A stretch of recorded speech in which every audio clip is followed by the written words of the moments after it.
Aloha, senora or senorita. Welcome to another Rise Magic video. Today we're going to go over 5 different ways that you can get better at cardistry faster. Because it's not about working harder, it's about working smarter. Now, you know guys, cardistry is a hobby. You're supposed to be doing it for fun, so don't treat this too much like a class or something you gotta study at every single day. I'm just trying to make sure that you maximize your time to get better in a much quicker amount of time. And the reason I know that these tips are gonna help you learn faster is because I've used them myself over how I've learned cardistry. So hopefully you can learn from my mistakes and my expertise and see what you can take from it. All that being said, let's start with number 5 right now, and that is to focus on a smaller set of moves rather than trying to learn everything that's out there.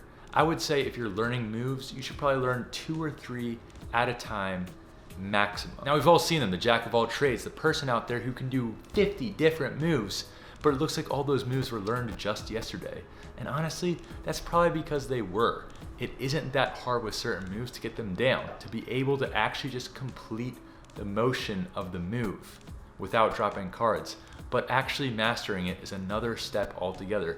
Don't be the jack of all trades and the master of none. Be precisely masterful at a select few flourishes, get those down, and then expand and move on from there. Because being incredible at 3 to 4 flourishes will always look better than being able to do 50 horribly. 2, always focus on smoothness over speed. When you're learning a flourish, you're gonna wanna do it as slow as possible. Well, maybe not too slow, but go through the motions, make sure you're doing everything correctly. Work on smoothly transitioning from one movement to another.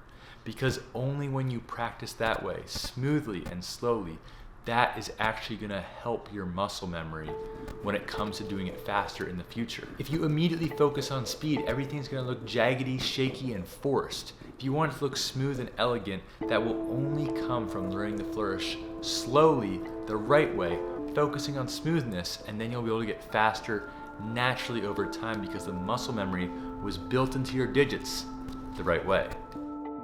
Tip number 3 is something that I've just recently started doing. Let me explain a little bit. I am an absolutely horrible sleeper. I've always been. I struggle falling asleep. I struggle staying asleep. Really what I struggle with the most is turning my brain off.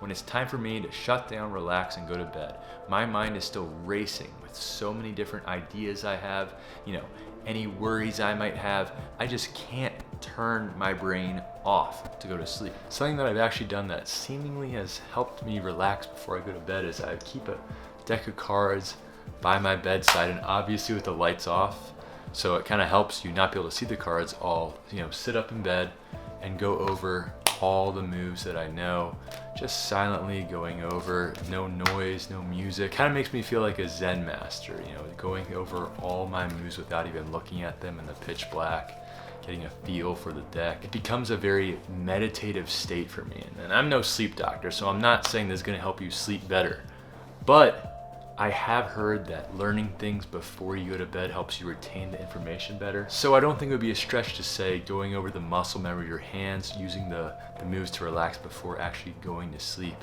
would help you retain the muscle memory better.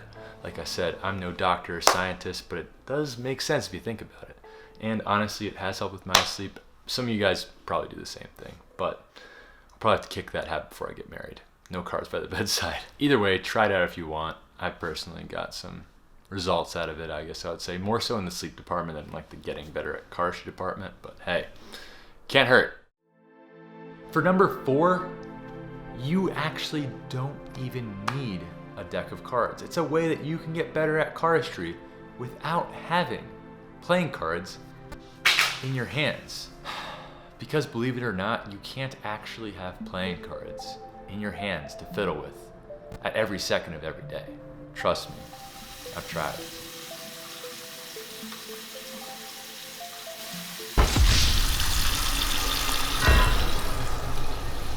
That was not on purpose, and I am extremely, extremely upset right now. It's not intentional.